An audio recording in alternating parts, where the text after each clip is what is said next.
ನಾವು ನಮ್ಮ ಪ್ರಾರಂಭಿಕ ಬಾಲ್ಯವನ್ನು ಏಕೆ ನೆನಪಿಸಿಕೊಳ್ಳಲಾಗುವುದಿಲ್ಲ? ನಾವು ನಗುತ್ತೇವೆ, ಅತ್ತುತ್ತೇವೆ, ಕಲಿಯುತ್ತೇವೆ. ಆದರೆ ನಾವು ದೊಡ್ಡವರಾದಾಗ ಜೀವನದ ಆ ಮೊದಲ ವರ್ಷಗಳು ಕಾಣೆಯಾಗಿರುವಂತೆ ತೋರುತ್ತವೆ. Did those memories vanish, or were they never stored? ಆ ನೆನಪುಗಳು ನಾಶವಾದವೆಯೇ, ಅಥವಾ ಅವು ನಾವು ಭಾವಿಸುವ ರೀತಿಯಲ್ಲಿ ಸಂಗ್ರಹವಾಗಲೇ ಇಲ್ಲವೇ? ವಿಜ್ಞಾನಕ್ಕೆ ಸ್ಪಷ್ಟ ಉತ್ತರ ಇದೆ. ಭಾಗ 1. ಮೆದುಳು ಇನ್ನೂ ಅಭಿವೃದ್ಧಿಯಲ್ಲಿದೆ. ಬಾಲ್ಯದ ಪ್ರಾರಂಭಿಕ ಹಂತದಲ್ಲಿ ಮಾನವ ಮೆದುಳು ಇನ್ನೂ ನಿರ್ಮಾಣದ ಹಂತದಲ್ಲಿರುತ್ತದೆ. ದೀರ್ಘಕಾಲದ ನೆನಪುಗಳನ್ನು ರೂಪಿಸುವ ಮೆದುಳಿನ ಭಾಗವನ್ನು ಹಿಪೋಕ್ಯಾಂಪಸ್ ಎಂದು ಕರೆಯುತ್ತಾರೆ. ಈ ಭಾಗವು ಜೀವನದ ಮೊದಲ 3 ಅಥವಾ 4 ವರ್ಷಗಳಲ್ಲಿ ಸಂಪೂರ್ಣವಾಗಿ ಅಭಿವೃದ್ಧಿಯಾಗಿರುವುದಿಲ್ಲ.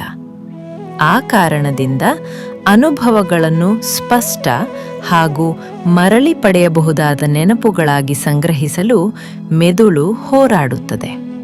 ಅದರಲ್ಲಿಯೇ ಮಕ್ಕಳು ಜಗತ್ತನ್ನು ತೀವ್ರವಾಗಿ ಅನುಭವಿಸಿದರೂ ಅವರ ಮೆದುಳು ಆ ಅನುಭವಗಳನ್ನು ದೀರ್ಘಕಾಲದ ನೆನಪುಗಳಾಗಿ ದಾಖಲಿಸಲು ಸಾಧ್ಯವಾಗುವುದಿಲ್ಲ. Even though children experience the world intensely, their brains cannot yet record those experiences as lasting memory files. ಭಾಗ 2. ನೆನಪಿಗೆ ಭಾಷೆಯ ಅಗತ್ಯವಿದೆ.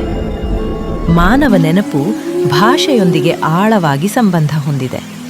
ವಯಸ್ಕರು ಘಟನೆಗಳನ್ನು ಕಥೆಗಳಾಗಿ ನೆನಪಿಸಿಕೊಳ್ಳುತ್ತಾರೆ. ಯಾರು ಇದ್ದರು, ಏನಾಯಿತು, ಎಲ್ಲೆಲ್ಲಿ ನಡೆಯಿತು.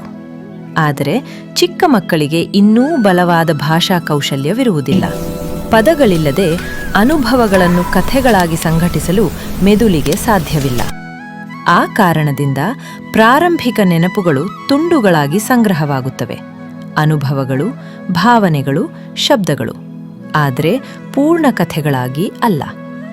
ನಂತರ ಜೀವನದಲ್ಲಿ ನಾವು ನೆನಪಿಸಲು ಪ್ರಯತ್ನಿಸಿದಾಗ ನೆನಪಿಸಿಕೊಳ್ಳಲು ಕಥೆಯೇ ಇರುವುದಿಲ್ಲ. ಭಾಗ 3. ಭಾವನಾತ್ಮಕ ನೆನಪು ಮತ್ತು ವಾಸ್ತವ ನೆನಪು. ನಾವು ಬಾಲ್ಯದ ಘಟನೆಗಳನ್ನು ನೆನಪಿಸಿಕೊಳ್ಳಲಾರದೇ ಇದ್ದರೂ ನಮ್ಮ ಮೆದುಳು ಎಲ್ಲವನ್ನೂ ಮರೆತಿಲ್ಲ. ನೆನಪಿನ 2 ಪ್ರಮುಖ ವ್ಯವಸ್ಥೆಗಳಿವೆ: ಸ್ಪಷ್ಟ ನೆನಪು, ಎಕ್ಸ್ಪ್ಲಿಸಿಟ್ ಮೆಮರಿ, ತಥ್ಯಗಳು ಮತ್ತು ಘಟನೆಗಳು; ಅಸ್ಪಷ್ಟ ನೆನಪು, ಇಂಪಿಲಿಟಿಕ್ ಮೆಮರಿ, ಭಾವನೆಗಳು, ಅಭ್ಯಾಸಗಳು ಮತ್ತು ಅನುಭವಗಳು. ಪ್ರಾರಂಭಿಕ ಬಾಲ್ಯದ ಅನುಭವಗಳು ಮುಖ್ಯವಾಗಿ ಅಸ್ಪಷ್ಟ ನೆನಪುಗಳಾಗಿ ಸಂಗ್ರಹವಾಗುತ್ತವೆ. ಅದರರ್ಥ ನೀವು ನಿಮ್ಮ ತಾಯಿಯ ಧ್ವನಿಯನ್ನು ನೆನಪಿಸಿಕೊಳ್ಳಲಾರಿರಬಹುದು, ಆದರೆ ನಿಮ್ಮ ನರವ್ಯವಸ್ಥೆ ಸುರಕ್ಷತೆಯನ್ನು ನೆನಪಿಸಿಕೊಂಡಿರುತ್ತದೆ. ನೀವು ಭಯವನ್ನು ನೆನಪಿಸಿಕೊಳ್ಳಲಾರಿರಬಹುದು, ಆದರೆ ನಿಮ್ಮ ದೇಹ ಪ್ರತಿಕ್ರಿಯಿಸುವುದನ್ನು ನೆನಪಿಸಿಕೊಂಡಿರುತ್ತದೆ. ಭಾಗ 4. ಬೆಳವಣಿಗೆಯೊಂದಿಗೆ ನೆನಪುಗಳು ಏಕೆ ಮಸುಕಾಗುತ್ತವೆ? ನಾವು ಬೆಳೆಯುತ್ತಿದ್ದಂತೆ ಮೆದುಳು ವೇಗವಾಗಿ ಮರುಸಂರಚನೆಯಾಗುತ್ತದೆ. ಹೊಸ ನರ ಸಂಪರ್ಕಗಳು ಹಳೆಯವುಗಳನ್ನು ಬದಲಿಸುತ್ತವೆ. ಈ ಪ್ರಕ್ರಿಯೆ ಕಲಿಕೆಗೆ ಸಹಾಯ ಮಾಡುತ್ತದೆ, ಆದರೆ ಪ್ರಾರಂಭಿಕ ನೆನಪುಗಳ ಮಾರ್ಗಗಳನ್ನು ತಲುಪಲು ಕಷ್ಟವಾಗುತ್ತದೆ. ಇದನ್ನು ಒಂದು ವ್ಯವಸ್ಥೆ ನವೀಕರಣಕ್ಕೆ ಹೋಲಿಸಬಹುದು. ಹಳೆಯ ಕಡತಗಳು ಇರುತ್ತವೆ, ಆದರೆ ಹೊಸ ಸಾಫ್ಟ್ವೇರ್ ಅವುಗಳನ್ನು ತೆರೆಯಲು ಸಾಧ್ಯವಾಗುವುದಿಲ್ಲ. ಭಾಗ 5. ಆಳವಾದ ಸತ್ಯ. ಹಾಗಾದರೆ ನಿಮ್ಮ ಬಾಲ್ಯ ಕಾಣೆಯಾಯಿತೆ? ಇಲ್ಲ, ಅದು ನಿಮ್ಮ ಭಾಗವಾಯಿತು. ನಿಮ್ಮ ಆತ್ಮವಿಶ್ವಾಸ, ನಿಮ್ಮ ಭಯಗಳು, ನಿಮ್ಮ ಭಾವನಾತ್ಮಕ ಮಾದರಿಗಳು ಇವೆಲ್ಲವೂ ನೀವು ನೆನಪಿಸಿಕೊಳ್ಳಲಾಗದ ಅನುಭವಗಳಿಂದ ರೂಪುಗೊಂಡಿವೆ. ಬಾಲ್ಯದ ನೆನಪುಗಳು ನಾಶವಾಗುವುದಿಲ್ಲ, ಅವು ವ್ಯಕ್ತಿತ್ವವಾಗಿ ರೂಪಾಂತರಗೊಳ್ಳುತ್ತವೆ. But your brain remembers how it felt to be loved or unloved.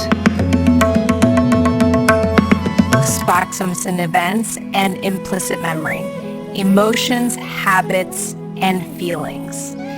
Early childhood ಅಂತ್ಯ. ನೀವು ನಿಮ್ಮ ಬಾಲ್ಯವನ್ನು ನೆನಪಿಸಿಕೊಳ್ಳಲಾರಿರಿ, ಆದರೆ ನಿಮ್ಮ ಮೆದುಳು ಪ್ರೀತಿ ಪಡೆದ ಅನುಭವವನ್ನು ನೆನಪಿಸಿಕೊಂಡಿರುತ್ತದೆ, ಅಥವಾ ಪ್ರೀತಿ ಸಿಗದ ಅನುಭವವನ್ನು.